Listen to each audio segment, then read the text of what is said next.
Welcome back, and today I'm going to discuss some of the biggest pitfalls from using a hardware wallet. And there's a lot of misconceptions about hardware wallets out there that I see online about what they actually do and if they're actually that useful and if they're actually worth getting when they do have some things that are major detractors from using one. So that's why I'm going to share with you the 5 biggest downfalls from using a hardware wallet that you really should be aware of before you go out and purchase one for your crypto and your NFTs. So the first downside to the majority of hardware wallets is their very tiny screens. As you've obviously seen over the last couple of years, we've trended bigger and bigger when it comes to screen size, whether it's your phone or whether it's your TV or your tablet. But with most hardware wallets, we still have these very small 1-inch, maybe 1.5-inch, maybe 2-inch screens that you're supposed to do everything on. And the issue with this is that with crypto, when you're signing a transaction, there's actually a lot of information to process and a lot of information to verify in order to make sure that you're actually signing the right transaction and in order to make sure that everything goes through exactly as you intended it. But with these tiny screens on these devices, it's really hard to verify, especially when you have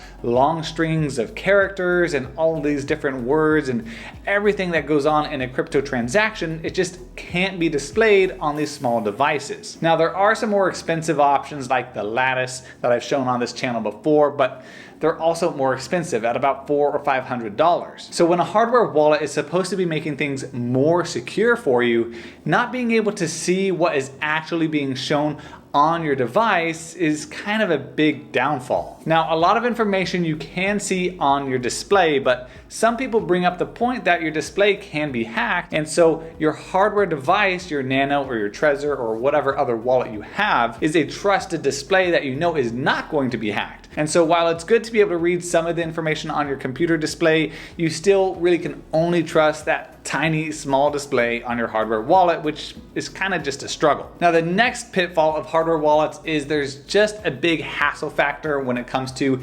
signing or transacting with crypto and NFTs, because you have to plug in your wallet every single time you want to make a transaction go through. And while that's not really a big issue in the big picture, and it's really kind of just complaining and nitpicking about things, it can cause more problems when you're trying to mint an NFT, for example, and you have a very small time window, or you're trying to be one of the first ones to do so, yet you have to sign everything through your Ledger or your Trezor or whatever other hardware wallet, and you may miss out on that opportunity because of the extra time involved. Now, of course, you can also just use a hot wallet in tandem with a cold wallet strategy to get rid of that issue, but some people just use their cold storage wallet for everything. Now, the third pitfall is probably one of the biggest ones, and it's just that these companies that create these hardware wallets, in my experience and in the experience of a lot of people that I've read about online in the comments section and also on Reddit, have bad experiences with the tech support from these different brands. Now, this problem may be exacerbated if you go with a smaller hardware wallet company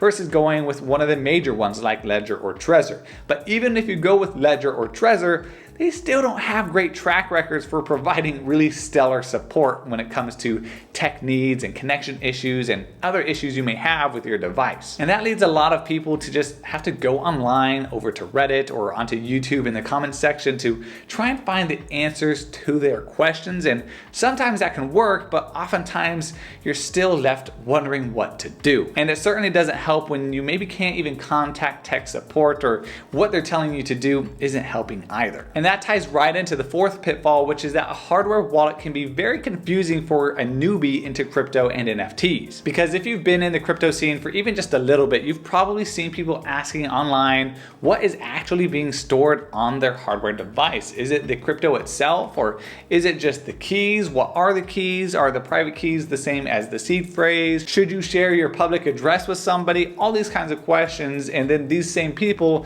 are trying to set up a hardware wallet and trying to figure out how to do it properly, and well, it can just cause some issues and cause a lot of confusion. So if you are new to crypto, remember that your crypto hardware wallet does store your private keys, your seed phrase, and it does not store your actual crypto assets. Those live on the blockchain. And the fifth pitfall I often see is just improper setup of these hardware wallets, and I see this all the time. And what I mean by this is that oftentimes people are taking, say, their MetaMask or their Coinbase wallet seed phrase that they already have that is storing all of their crypto and all of their NFTs, and then they just go plug that into their ledger. And that's actually not the right strategy. And the reason is because that private key, that seed phrase, has already been exposed online. It's been generated online via MetaMask or whatever your wallet provider is.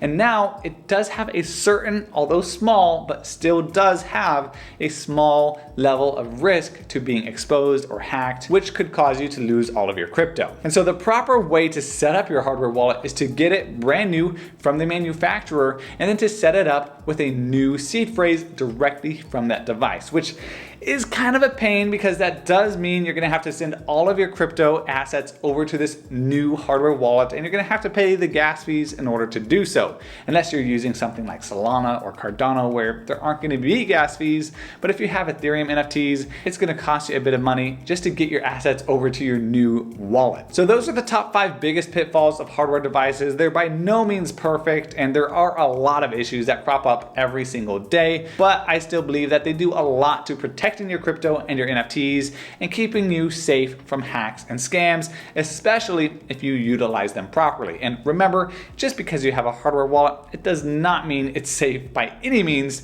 to share important information like your seed phrase or your private key. Keep those secure and in the private space.